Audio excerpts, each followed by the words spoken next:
Začeli smo z dekade 90 ob koncu leta 2015, gre pa za razstavo, s katerim se vsako leto selimo desetletje nazaj. Zaključili bomo to zgodbo v 50 letih, se pravi v letih, ko je bil ustanovljen Zgodovinski arhiv Celje. Ja, po eni strani s to razstavo poskušamo dati sporočila, ki so vezana na arhivsko dejavnost. Se pravi, to je arhivska razstava, ki izpostavlja dokumente iz obdobja, ki so nastali, se pravi med letom 80 in 89. Po drugi strani pa pravzaprav skuša izpostavljati to gradivo kot vir za nadaljne raziskave.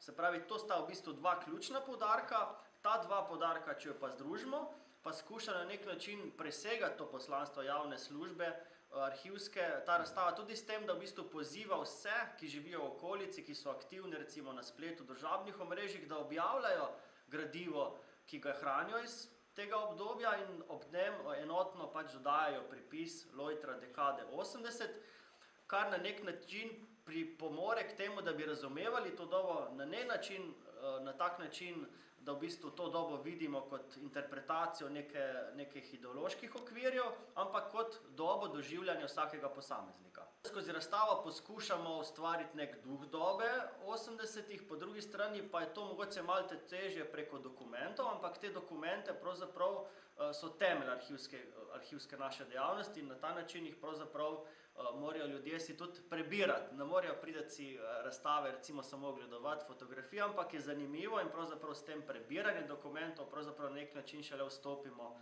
v to dekado.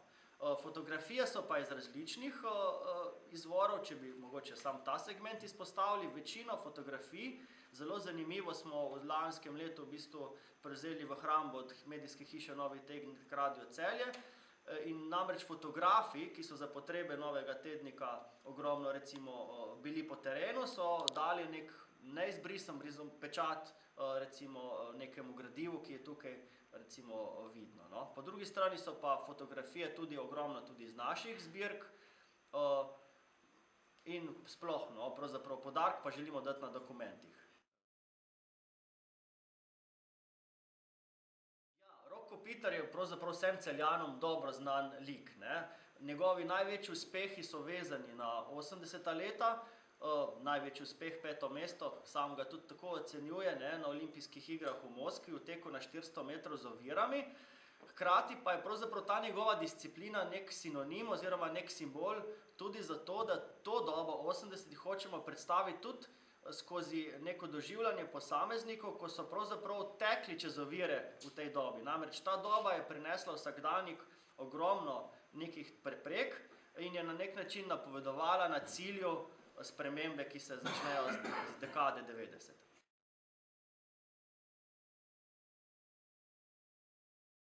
To je nekakšno primerljivo nekakšni funkciji župana, ni pa pravzaprav naključno, da smo si ga izbrali, namreč skozi ogromno gradiva ga zasledimo kot predsednika skupščine občine v 2 mandatih med letoma 82 in 86, obenem pa je bil Edvard Stepišnik tudi član strokovnega sveta Zgodovinskega arhiva Celje. In ta razstava daje v tem zadnjem krogu, v tem zadnjem poudarku, zadnjem sklopu tudi poudarek na zgodbo Zgodovinskega arhiva Celje in se nam je zdel ena samoumevna rešitev za slavnostno odprtje razstave.